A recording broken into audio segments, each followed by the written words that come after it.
The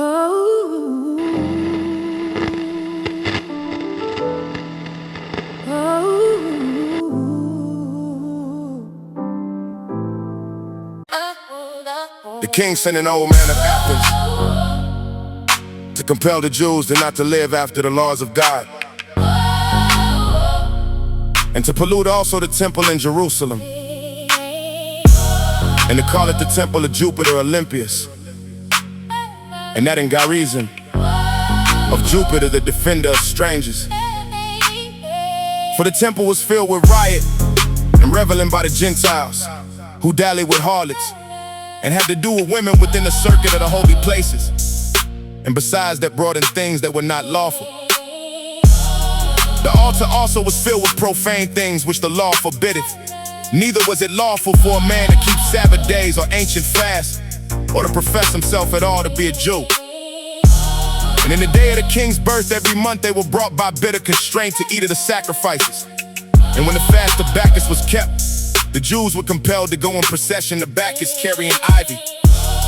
Moreover, there went out a decree to the neighbor cities of the heathen, by the suggestion of Ptolemy, against the Jews, that they should observe the same fashions and be partakers of their sacrifices. And whoso would not conform themselves to the manners of the Gentiles should be put to death. Then might a man have seen the present misery. For there were 2 women brought who had circumcised their children, whom when they had openly led round about the city, the babes handing at their breasts, they cast them down headlong from the wall.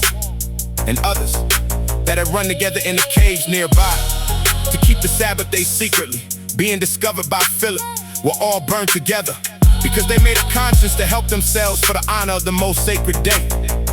Now I beseech those that read this book, that they be not discouraged for these calamities, but that they judge those punishments not to be for destruction, but for a chastening of our nation. For it is a token of his great goodness, when wicked doers are not suffered any long time, but forthwith punished. For not as with other nations, whom the Lord patiently forbeareth to punish, till they be come to the fullness of their sins, so dealeth he with us. Lest that, being come to the height of sin, afterwards he should take vengeance of us. And therefore he never withdraweth his mercy from us. And though he punish with adversity, yet doth he never forsake his people. But let this, that we have spoken, be for a warning unto us.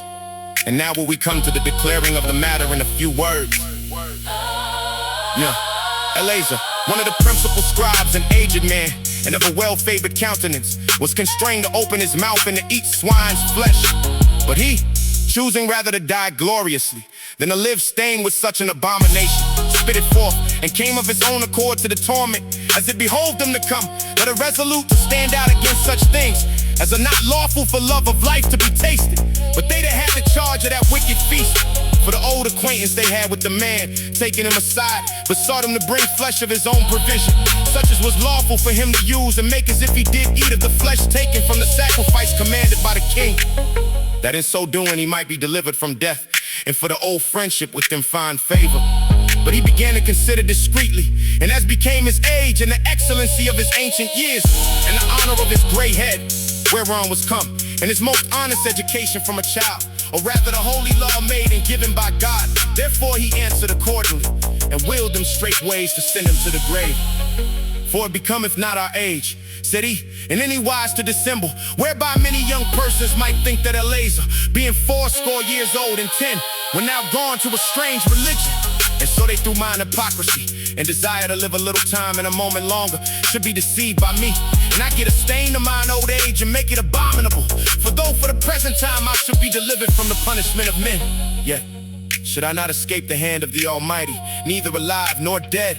Wherefore now, manfully changing this life, I will shew myself such an one as mine age requireth, and leave a notable example to such as be young to die willingly and courageously for the honorable and holy laws. And when he had said these words, immediately he went to the torment.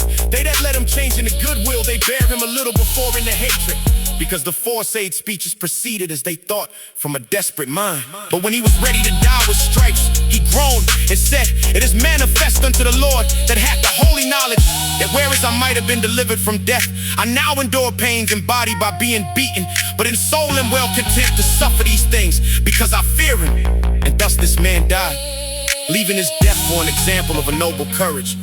and a memorial of virtue, not only unto young men,